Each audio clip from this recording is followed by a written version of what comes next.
अस्सलाम वालेकुम नाज़रीन, आपका मेज़बान जैन बाबू आपकी खिदमत में हाजिर है और आप देख रहे हैं उर्दू पॉइंट। नाज़रीन, डीजे भट्ट साहब को काफ़ी देर बाद मैं इमरान खान साहब के जलसों में देख रहा हूँ। क्या नाराज़गी थी, क्या वजह थी, क्यों नज़र नहीं आ रहे थे और कहाँ पर ये बिज़ी थे? आज यहाँ पर इमरान खान साहब का मर्दान में जलसा है, वहाँ पर डीजे भट्ट साहब काम करवाते हुए नज़र आ रहे हैं, तो इनसे बात करने की कोशिश करेंगे। अस्सलाम वालेकुम सर। अस्सलाम वालेकुम। वालेकुम सलाम। भट्ट साहब, क्या हुआ था, बड़ी देर बाद नज़र आए हैं वैसे जलसे में?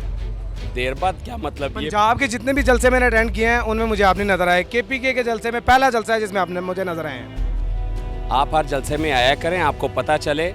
लास्ट जलसा पेशावर में कौन था जी? डीजे भट्ट था, ठीक है। उससे पहले दरगई से लेके, स्वात से लेके, मानसेरा से लेके, एबटाबाद से ले, हर जलसे में तो होते हैं, लेकिन आप मेरा ख्याल है वहाँ मौजूद नहीं होते। काफ़ी थकावट लग रही है मुझे। आज चौथा दिन है, आप देख सकते हैं पंडाल कितना बड़ा है और उस पूरे पंडाल को इतना बड़ा stage, lighting, tower, screens, sound, generator, इतना सब कुछ करना।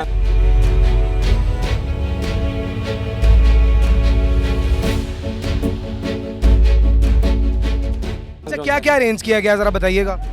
आपको जलसे में जितनी भी चीज़ें नज़र आ रही हैं सवाए कुर्सी और सिक्योरिटी के, सब जो जिम्मेदारी है डीजे भट्ट कंपनी को सौंपी।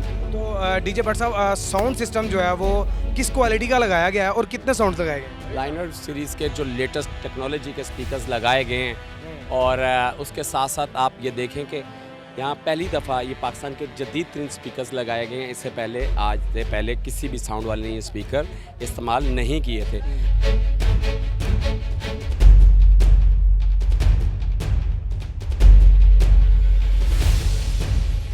हमारी कोशिश होती है, हम दुनिया में जो भी सबसे लेटेस्ट टेक्नोलॉजी होती हैं वो हम यहाँ पर यूज़ करते हैं और आप देखिएगा कि आज इंशाल्लाह ताला यहाँ पर मेरे पश्तून भाइयों को, मर्दान के जो उनसे गयूर पश्तून है, उनको बड़ा मज़ा आने वाला है। अच्छा, डीजे भट्ट साहब ने खान साहब के ही धरनों से शोहरत पाई, उसके बाद खान साहब के साथ ही लगे रहे और पैसों के मामलात में भी कुछ उतार चढ़ाव होता रहा। आज क्या लगता है?